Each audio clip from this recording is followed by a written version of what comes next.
Welcome to టీ10. నేను రేవతి. కేంద్ర cabinet ఇటీవల ఆమోదించిన ఒక దేశం ఒక ఎన్నిక భావనను సిపిఎం కేంద్ర కమిటీ తీవ్రంగా వ్యతిరేకించింది. పార్లమెంట్, రాష్ట్ర శాసనసభలు, స్థానిక సంస్థలకు ఒకేసారి ఎన్నికలు నిర్వహించడానికి తీసుకున్న చర్యలు పార్లమెంటరీ ప్రజాస్వామ్య వ్యవస్థకు, సమాఖ్య వ్యవస్థకు విఘాతం కలిగిస్తాయని, రాష్ట్రాల శాసనసభలకు, లోక్సభకు 5 ఏళ్ల కాల పరిమితి కల్పిస్తున్న రాజ్యాంగ పథకాన్ని ఇది ఉల్లంఘిస్తుందని, రాష్ట్రాల ఎన్నికైన చట్టసభల హక్కులను నులిమివేసే కేంద్రీకృత ఏకపక్ష వ్యవస్థను ఇది తీసుకువస్తుందని హెచ్చరించింది. ఆ ప్రజాస్వామిక సామాఖ్య వ్యతిరేక చర్యను నిరసిస్తూ ప్రజాభిప్రాయాన్ని సమీకరించాలని కేంద్ర కమిటీ నిర్ణయించింది. గాజాలో ఇజ్రాయిల్ ఊచకోతకు ఏడాది అవుతున్న సందర్భాన్ని పురస్కరించుకొని అక్టోబర్ 7న నిరసన దినంగా పాటించాలన్న వామపక్షాల పిలుపు మేరకు ఈ రోజున దేశవ్యాప్తంగా నిరసనలు తెలియచేయాల్సిందిగా పార్టీ శాఖలకు సిపిఎం పిలుపిచ్చింది. అలాగే అక్టోబర్ 15 నుంచి నవంబర్ 15 వరకు ప్రతి రాష్ట్రంలో వారం పొడవునా ప్రచారోద్యమాలు నిర్వహించాలని నిర్ణయించింది. జమిలీ ఎన్నికల ప్రతిపాదనను నిర్ద్వంద్వంగా తిరస్కరించాలని నిర్ణయించింది.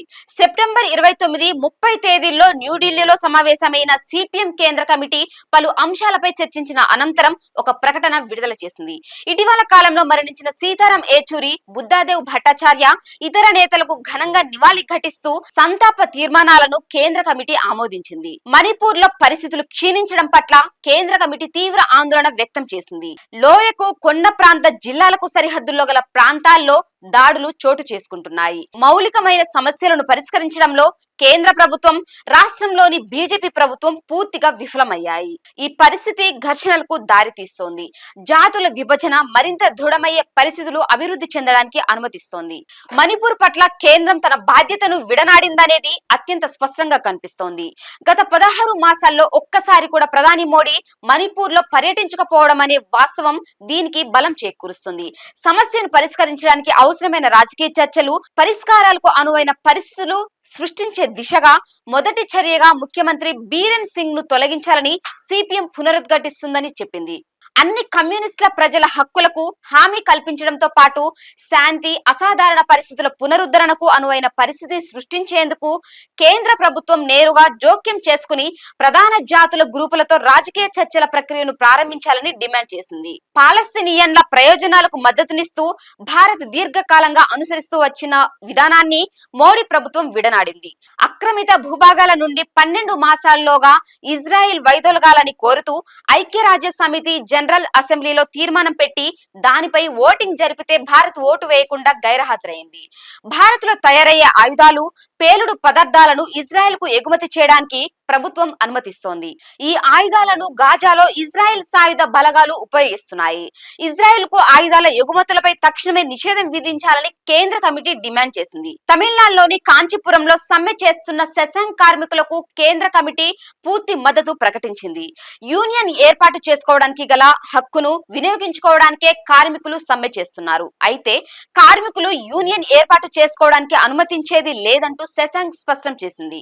ఇప్పటి వరకు యూనియన్ నమోదుకు కార్మిక శాఖ కూడా అనుమతించకపోవడం దురదృష్టకరం. వెంటనే ఈ విషయంలో జోక్యం చేసుకుని యూనియన్ రిజిస్టర్ అయ్యేలా చర్యలు తీసుకోవాలని తమిళనాడు ప్రభుత్వానికి కేంద్ర కమిటీ విజ్ఞప్తి చేసింది. సెప్టెంబర్ 28 నుంచి నిరవధిక సమ్మెకు దిగిన ఫెర్రోస్కాప్ నిగమ్ లిమిటెడ్ కార్మికులకు కేంద్ర కమిటీ సంఘీభావం తెలిపింది.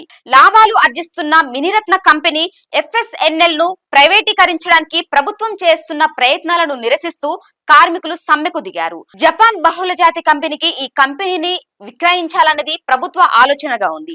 దేశంలో కీలకమైన ఉక్కు పరిశ్రమలో FSNL భాగమైనందున ఇది స్వీయ ఓటమి చర్యగా ఉంది. ఎన్నికల బాండ్ల పథకం ద్వారా పార్టీలకు విరాళాలను బలవంతంగా గుంజారంటూ వచ్చిన ఫిర్యాదులపై కేంద్ర ఆర్థిక మంత్రి నిర్మలా సీతారామన్ తదితరులపై FIR నమోదు చేయాలని బెంగళూరులోని ప్రత్యేక కోర్టు ఆదేశాలు జారీ చేయడాన్ని కేంద్ర కమిటీ గమనంలోకి తీసుకుంది. ఈ కేసును సక్రమంగా దర్యాప్తు చేయాలని, ఇందుకు సంబంధించి ఆర్థిక మంత్రిని ఇంటరగేట్ చేయాలని కోరింది.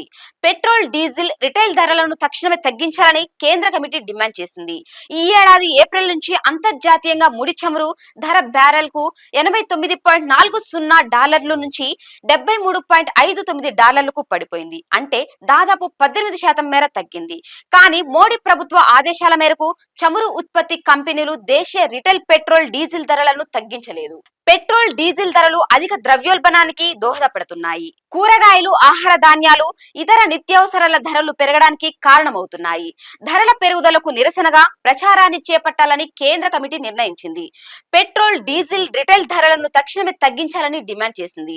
ఆర్జీ కార్ ఆసుపత్రిలో పనిచేస్తున్న జూనియర్ వైద్యురాలిపై లైంగిక దాడి, హత్యను నిరసిస్తూ ప్రస్తుతం పశ్చిమ బెంగాల్లో కొనసాగుతున్న ప్రజా ఉద్యమానికి కేంద్ర కమిటీ పూర్తి మద్దతును ప్రకటించింది. రాష్ట్రంలో ఆరోగ్య రంగంలో సహా అన్ని రంగాల్లో పరిడవిల్లుతున్న పాలక పార్టీ క్రిమినల్ సంబంధాలను కూడా ఈ ప్రజా ఉద్యమం వ్యతిరేకిస్తుందని చెబుతూ వైద్య సిబ్బంది భద్రత, రక్షణ కోసం పార్లమెంట్ లో ఒక చట్టాన్ని తీసుకురావాలని దేశవ్యాప్తంగా మెడికల్ సిబ్బంది చేస్తున్న డిమాండ్ కు సిపిఎం మద్దతు ప్రకటించింది. పలు ఇతర రాష్ట్రాల్లో మహిళలు, బాలికలపై పెరుగుతున్న నేరాల పట్ల కూడా కేంద్ర కమిటీ తీవ్ర ఆందోళన వ్యక్తం చేసింది. ఇది ఇవాల్టి న్యూస్. చూస్తూనే ఉండండి T10.